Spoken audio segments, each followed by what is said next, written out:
Olá, seja muito bem-vindo ao canal 7 de Teologia, aqui é o pastor Sérgio Lenz. E antes de tudo, não esqueça, vai aí embaixo, dá o like, deixa aquele like esperto, faça o seu comentário. Aliás, compartilhe com alguém e não esqueça de dar uma olhadinha se você ainda está inscrito. Isso é importante para nós, tá bom? Então, roda a vinheta e vamos começar.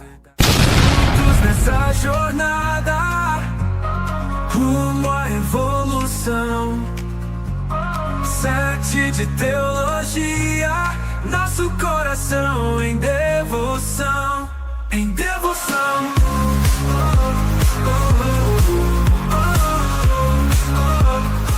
Então, a partir desse momento, eu convido você a ter a sua Bíblia aberta no Salmo 42, que é a temática que nós queremos abordar nessa noite. E diga-se de passagem, se eu fosse nomenclaturar ou dar um título ou um tema para esse salmo, o normal seria pelo próprio verso de número 2, sede do Deus vivo.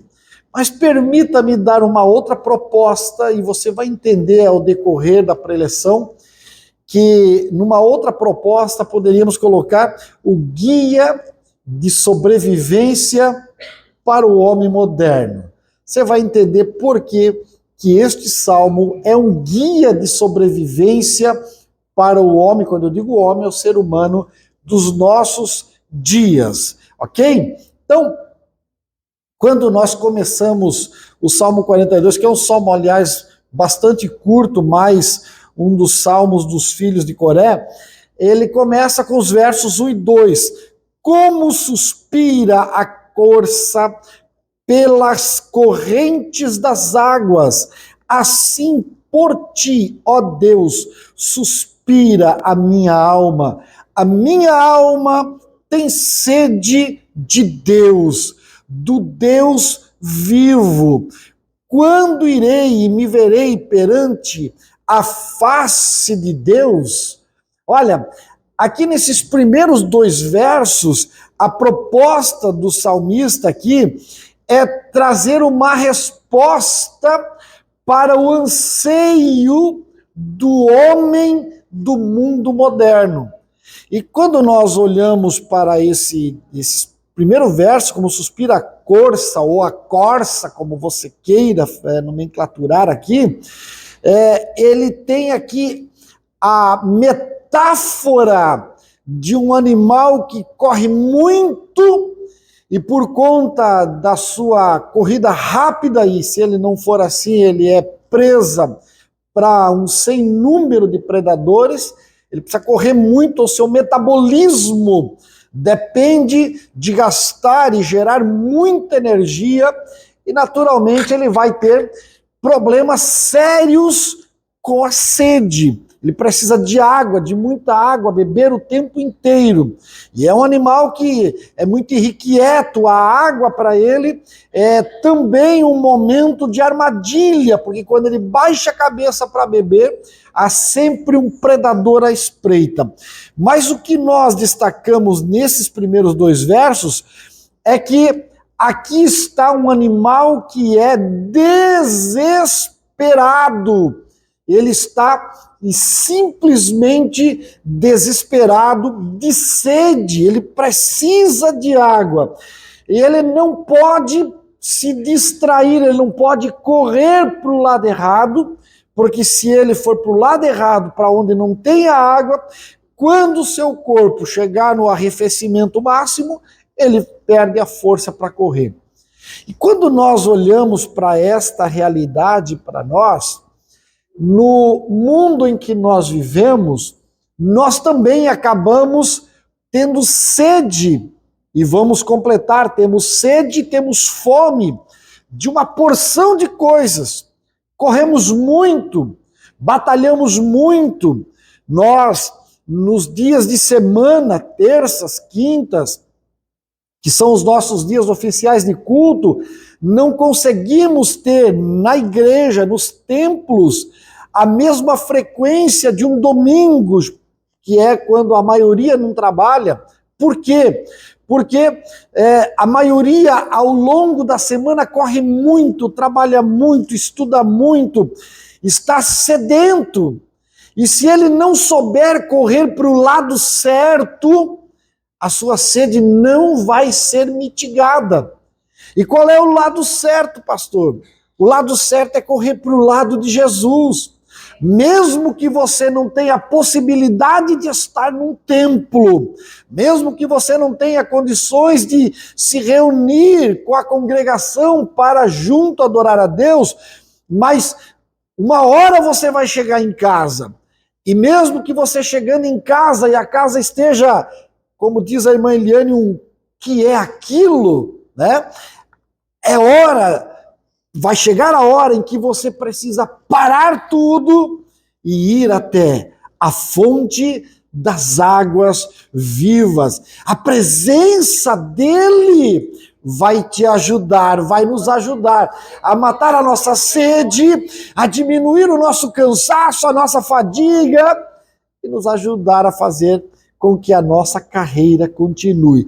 Então, esse mundo acelerado, cheio de estímulos, mas também cheio de armadilhas, cheio de predadores, seja aqui no mundo físico, seja lá no mundo espiritual, ele está aí de boca escancarada para te destruir, para nos destruir. E aí ele começa exatamente dizendo isso: a corça suspira pela fonte das águas. Não é qualquer água que ela quer. Ela não quer uma água rota, de poça, de lama parada ou de rio poluído. Ela quer fonte de água. A vida do cristão é muito parecida, meu irmão.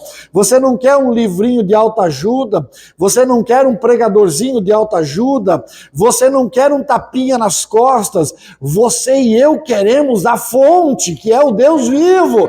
Nós precisamos desse Deus. É Ele quem vai satisfazer todas as nossas ansiedades. Por isso, a minha alma tem sede de Deus, do Deus vivo. E o salmista, aqui ele faz uma pergunta: quando irei e me verei na face de Deus?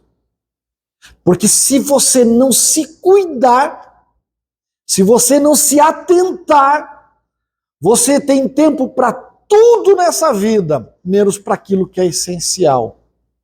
E isso é extremamente preocupante. Quantas pessoas acumulando tesouros, acumulando bens, acumulando galardões aqui nessa vida. Mas a pergunta do salmista é: quando é que eu irei e me verei perante a face de Deus? Eu preciso me fazer essa pergunta todos os dias, porque com facilidade eu me enrosco com muita coisa e esqueço de estar perante a face de Deus. E é só lá. Lá tem resposta, lá tem consolação, lá tem ajuda, lá tem forças para caminhar, lá tem alimento, lá é a fonte, o princípio de todas as coisas. É lá que você vai encontrar a solução. Eu já dirigi muitas igrejas por aí, e eu me recordo de uma igreja que eu chegava, eu sempre tive o hábito de 5 para 6, como hoje, começamos às 20, o primeiro hino, então, 1 hora antes, 5 para 7, eu gosto de abrir tudo, deixar tudo certinho, ligar ar-condicionado e dobrar meu joelho. E orar, estar sozinho com Deus. E aquela congregação em específico, as pessoas têm o hábito de chegar depois ali 7h10, 7h15, 7h20, 7h30, enfim, dali para frente, mas cada um que chegava ia direto na minha cadeira e disse: pastor, tem um negócio para perguntar, pastor, tenho uma dúvida, pastor, estou com uma dificuldade, pastor, eu preciso disso, pastor, eu preciso daquilo. E os primeiros cultos eu não conseguia orar, porque cada um tinha uma lamentação para trazer. E aí eu, infelizmente, precisei ser um pouco indelicado, É um domingo à noite, com visitante, com pessoas não crentes no culto, que não entendem o que eu ia falar. Dizer, meu irmão, quando você entrar no templo, silêncio, e se for de madeira, pior ainda, né? Porque daí entra com aquele estacão assim, né? Poc, poc, poc, poc, silêncio. Entre como quem vai furtar o lugar. Cabeça baixa, coração compungido. Você é pecador, você é miserável, você merecia a morte. Não entra aqui assim como quem chegou de uma maratona em primeiro lugar e vai subir o pódio para receber uma medalha. Você não merece medalha, meu irmão. Você merece apanhar de verdade. Mas daí você está no melhor lugar. Vai quietinho, cabeça baixa, dobra o teu joelho. Às vezes eu brigo com alguém na entrada, fala baixinho, tem gente orando. Dobra o joelho. De preferência, se você entra num lugar onde tem um banco com 5 lugares, vá direto para a parede, para ninguém se atrapalhar passando por cima de você. Vai lá para o canto. Se você gosta de sentar no corredor, depois você troca. Mano, é igual avião, eu não gosto de sentar na janela, eu gosto do corredor. Depois que começar, no bem-vindo, você troca de lugar. Mas vá ocupando os primeiros lugares. Ore a Deus. Se puder, uma oração de altura mediana, para respeitar o outro, que o outro não quer escutar o que você tem para falar. Mas, às vezes a gente se empolga e dá uns glória a mais, tudo bem, também não tem problema. Jesus entende toda essa bagunça que nós fazemos. Mas aí, você vai buscar a Deus. Aí Deus vai falar com você e vai te dar a resposta que você precisa. Bom, Deus não respondeu na oração, aí você canta. Porque o louvor é a arma que destrói todos os impedimentos do mundo espiritual. Canta, a resposta virá, e virá talvez no próprio louvor. Mas porventura Deus não falou nos louvores. Fica atento, o ponto alto do culto, a qualquer momento Jesus passa e te dá a resposta e a bênção junto. Mas daí Jesus não falou nada ao longo do culto. Preste atenção na palavra. Algum fica atento com tudo à sua volta e esquece que é na palavra que Deus vai falar com você. Então, preste atenção. Deus vai falar. Até a última oração, fique atento. Jesus pode levantar um profeta e falar com você ainda. Agora, deu o amém final. Jesus não falou com você, pode me procurar que eu tenho a solução para o teu problema. Mas eu sou o último aqui nessa história, porque eu sou tão pecador, tão falho, tão miserável quanto você. Dependo da graça dele. E vou precisar fazer tudo isso que você tem que fazer para mim ter a resposta para te dar. Porque se ele não deu para você, ele deu para mim a resposta. Você entende como é que funciona a dinâmica de um culto?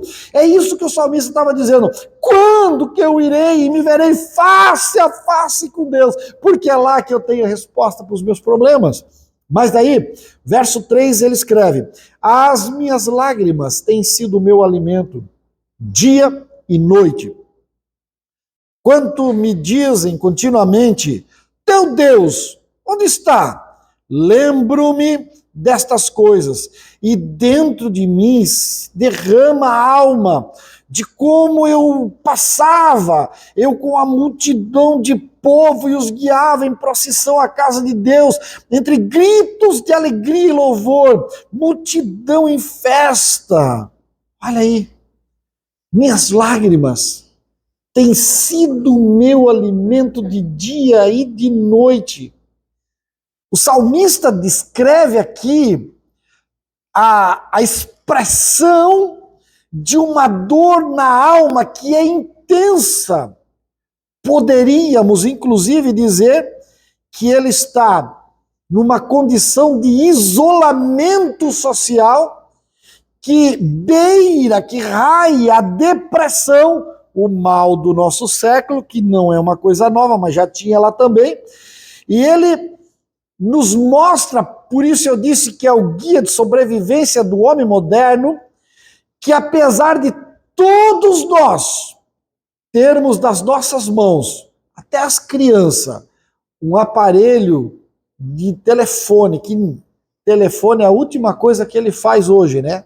É é praticamente uma conexão online com o mundo inteiro. Todo mundo tem. Você conversa com qualquer pessoa do mundo, em qualquer lugar, em qualquer hora, e se você não entender o idioma dele, a inteligência artificial já traduz para o seu idioma e você conversa em chinês, em russo, em japonês, em alemão, italiano, coreano.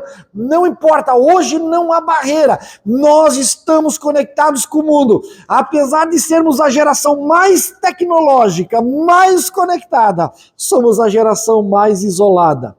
Vivemos dores de aflição e dizemos: ninguém me compreende, ninguém me entende, ninguém sabe o que eu estou passando. Parece um contrassenso se você parar para pensar. Você pode conversar com todo mundo na palma da sua mão, em qualquer hora do dia e da noite, em qualquer lugar do mundo, e ao mesmo tempo você está morrendo sozinho. Essa é a questão central do mundo moderno. Por isso que o salmista diz: a minha alma se derrama, porque eu não sei o que fazer. Eu estou com uma tristeza terrível. E a nossa geração parece parecida com a geração do salmista. Ela, em vez de enfrentar essa condição de isolamento, nós tendemos a mascarar o problema. Nós tendemos a evitar conversar sobre o problema. Quando vamos procurar ajuda médica? É quando estamos no fundo do poço, e alguns afundam no poço e não procuram. Deixamos de tomar remédios que são importantes para repor a nossa condição física.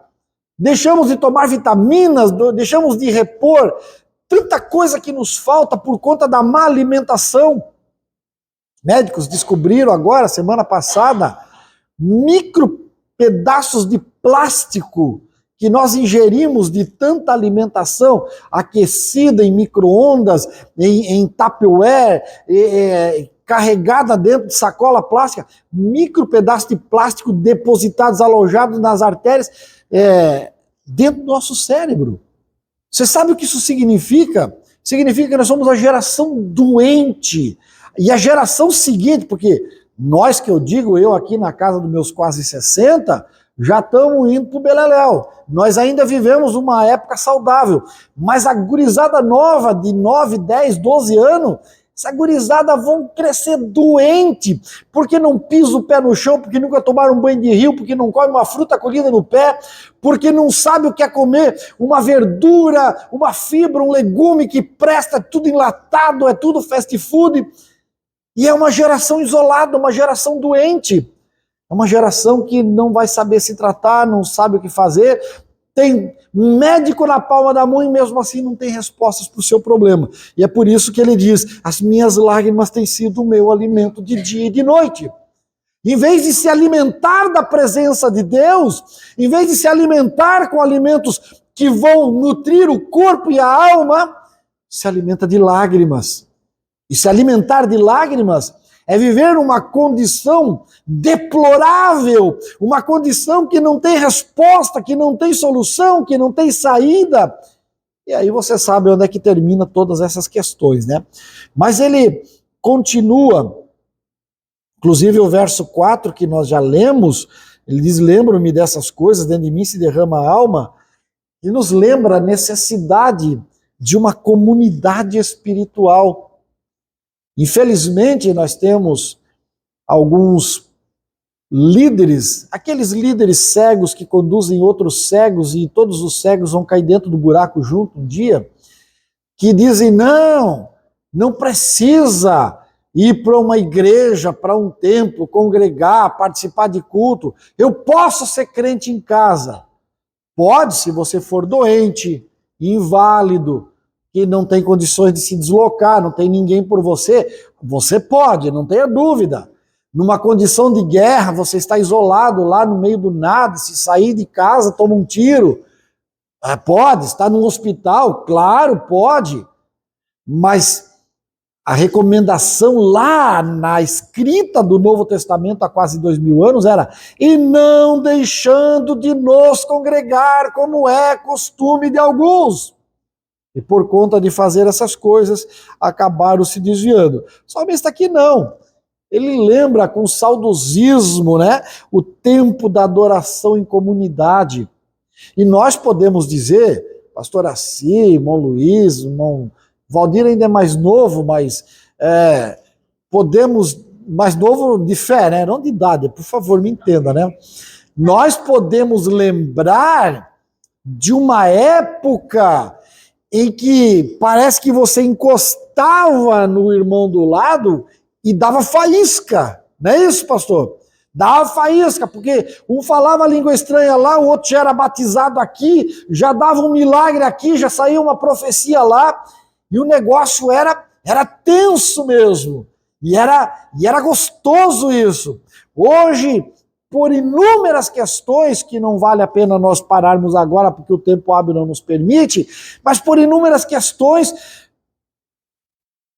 começamos a recordar com saudosismo, aquele tempo em que éramos avivados, mas tudo isso, claro, faz parte de uma geração após outra, muita coisa mudou após a pandemia, a questão do isolamento social, as pessoas se tornaram mais egoístas, mais egocêntricas, mais voltadas para si, mais para cuidar de si próprio. Há muitas questões a serem abordadas, mas independente dessas questões, o que vale lembrar é que é gostoso estarmos em comunidade, é gostoso estarmos juntos, porque não tem ninguém perfeito, porque não tem ninguém que já chegou ao ápice, ninguém virou anjo, todo mundo tem suas falhas, suas dificuldades, e nós vamos aprendendo uns com os outros, e aí podemos lembrar com saudosismo, e dá para dizer, que bom quando podemos ir para uma festa, que bom quando estamos lá, ouvir uma boa palavra, um cântico bem entoado, que bom quando eu posso ir lá. Ei, o dia que você perder esse desejo, a sua alma secou e morreu, não deixe a sua alma secar e morrer, você precisa ter desejo. Quando é que eu irei e me verei face a face com meu Deus? É esta sequência que nós olhamos do Salmo. Mas vamos continuar com esse guia de sobrevivência do homem moderno.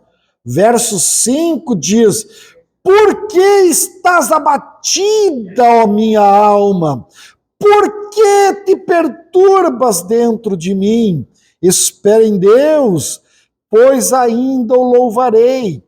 A Ele, meu auxílio e Deus meu. Sabe o que eu percebo aqui? Que o salmista, em vez de perguntar para a irmã, ou para outra, ou para o irmão, ou para o obreiro, qual é o problema que está acontecendo aqui? O que você acha? Qual é a sua opinião? Não, sabe o que ele faz? Ele conversa com ele mesmo. Eu não sei se ele tinha espelho em casa, mas ele para na frente do espelho e diz, ô minha alma, vem cá. Por que, minha alma, por que tu estás abatido? Eu não te entendo. É como eu chegar na frente do espelho e dizer, ô Sérgio, qual é a tua, meu? Estás triste por quê? Tá gordinho, tá fortinho, bem alimentado, tem comida na mesa, tem saúde. Assim, tem saúde, não é aquilo tudo também, não é um jogador de futebol do Manchester City, mas tá bom, tá bonitão ainda. Por que está abatida a tua alma? Sabe, essa introspecção nos falta. Pastor, que palavra difícil. Introspecção. Olhar para dentro de nós mesmos. Dialogar conosco, porque é um exercício que você precisa fazer todos os dias. Pegar a tua alma pelo pé e puxar de volta, porque ela quer sair, ela quer vagar. Você lembra da música? Eu andei sem destino, perdi a razão. Na estrada da vida fui na contramão. Eu preciso dialogar com a minha alma. E esse diálogo, essa briga constante com a minha própria alma, vai criar uma palavra moderna, que não existia lá no tempo das nossas avós. Uma palavra chamada resiliência, que as nossas avós tinham de sobra, mas elas não conheciam o termo. resiliência. A resiliência é a capacidade do objeto de receber uma força externa e voltar para sua posição original sem se abalar na sua estrutura. Isso é resiliência. Então, quando o vento bate com forte nas palmeiras, a palmeira vai lá no chão, não quebra, volta para o mesmo lugar e permanece firme, porque ela é resiliente. Quando você receber as pancadas da vida, você também precisa ser como a palmeira. O vento soprou, balançou, mas você está firmado sobre a rocha. E é lá que a tua resiliência vai responder: a minha alma está aqui, no meu controle, sou eu que mando em mim mesmo. Aleluia. Sabe, o Salomão escreveu certa feita: assim como imagina a sua alma, ele é. Então, se você entra na vida quando amanhece o dia como um derrotado, sim, você é um derrotado. Se você começa o dia como uma perdedora, sim, você será uma perdedora. Deus não pode fazer mais do que você quer que Ele faça. Agora, se você levantar e disser: eu sei que não sou, não tenho, não consigo e não posso, mas na minha frente vai o Senhor dos Exércitos, Ele nunca perdeu uma batalha. Lemandarabasteia. A minha inspiração é Moisés. Moisés recebeu a seguinte palavra de Deus: Moisés, eu vou mandar o meu anjo, mas não é qualquer anjo, é o anjo. Possivelmente era o próprio Cristo numa cristofania, um aparecimento antes do tempo, que ia guiá-los até entrar na terra prometida. Moisés olhou e disse: nada contra o teu anjo, nada contra. Nada contra qualquer que o Senhor mandar. Mas eu tenho uma coisa para te dizer: não me faça sair deste lugar se a tua presença não vai conosco. Eu morro aqui, daqui não saio, mas se a tua presença não for conosco, eu não vou para lugar nenhum. Deus olha para ele: camaradinha teimoso. Você acha que esse Moisés era alemão? Tá, Moisés, a minha presença vai contigo, Moisés. Só para garantir, se a tua presença vai comigo mesmo, eu quero ver a tua glória. Moisés, homem nenhum viu a minha glória e viveu para contar a história. Tem certeza que isso quer? É isso aí. Ou eu vejo a tua glória ou eu não vou contigo. Moisés, dá um buraco na pedra aqui, uma fenda na rocha. Vai lá, te esconde lá, eu vou botar minha mão, vou passar, tu vai me ver pelas costas. E olha, se dê por contente porque ninguém viu isso, e depois tu me segue, Moisés, porque eu vou contigo. Você entende o nível que nós precisamos alcançar? É o nível de Moisés, é o mínimo que ele espera de nós. É o mínimo, mas isso é resiliência, é entrar com vontade, é entrar com garra, é entrar com aquele negócio, como o pessoal diz, com sangue no olho. Eu quero a tua presença. Quando eu irei e me verei na tua face? Eu quero, não quero outra coisa. Quando nós fazemos isso, nós paramos com mimimi, com briguinha, com nhenhenhé, quando não deu certo, quando eu não aceito isso, eu não quero aquilo. Irmão, o que você quer, na verdade, é a presença de Deus, é tudo o que te interessa. Você vai chegar no céu e vai entender, nunca foi entre você e o outro, a tua caminhada, a tua jornada é entre você e Deus, por isso você precisa da presença dele o tempo todo. Aleluia. Verso 6. Sinto a batida dentro de mim, a minha alma. Lembro-me, portanto, de ti nas terras do Jordão, no Monte Hermão e no outeiro de Mizar. Um abismo chama outro abismo, ao fragor das tuas catadupas. Todas as tuas ondas e vagas passaram sobre mim. Contudo, o Senhor, durante o dia, me concede a sua misericórdia. À noite comigo está o seu cântico, uma oração ao Deus da minha vida. Olha aqui o guia de sobrevivência. O salmista recordando a fidelidade de Deus em meio às adversidades. Sabe, o que me chama a atenção aqui é um texto de Jeremias, no livro das Lamentações. Tem um momento que ele olha à sua volta, está tudo derrubado, tudo destruído, tudo caído, Jerusalém queimada a fogo, os principais do seu povo foram levados para a Babilônia, as pessoas zombando, dizendo, aí o profeta e tal, já foi preso, já apanhou e tal, e tal, e tal. Aí Jeremias diz, quero trazer à memória o que pode me dar esperança.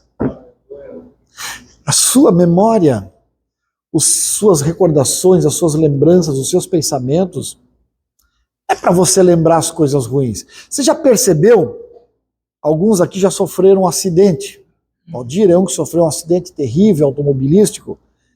Mas até o momento você estava dirigindo, bateu, você tem flashes de recordação por conta do excesso de dor. Mas todos os detalhes dos dias que você ficou lá na UTI, você não lembra. Por quê? Porque Deus é tão bondoso que ele já botou uma programação interna para você esquecer as coisas ruins.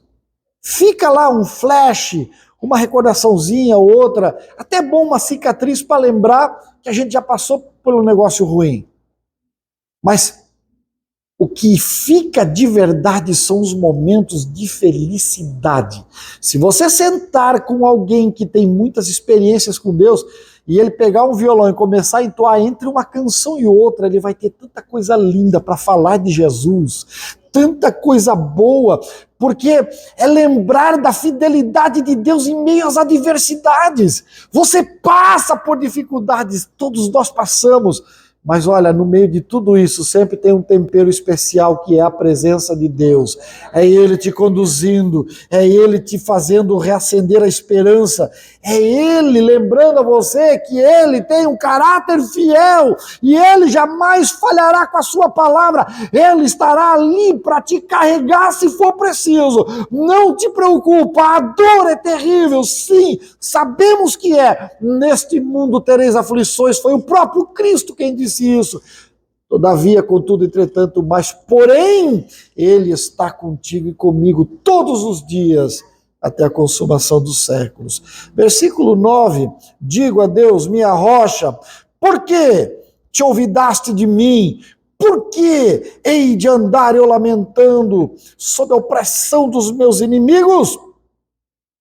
Esmigalham-se-me os ossos, quando os meus adversários me insultam, dizendo, o teu Deus, onde está? Esse mundo é um mundo de muitas vozes. Hoje, conectados à grande rede, tem pastor, professor, mestre, profeta, para tudo que é gosto. E se você começar a dar atenção para essas vozes estranhas que circulam na grande rede, daqui um pouco você está fazendo uma loucura.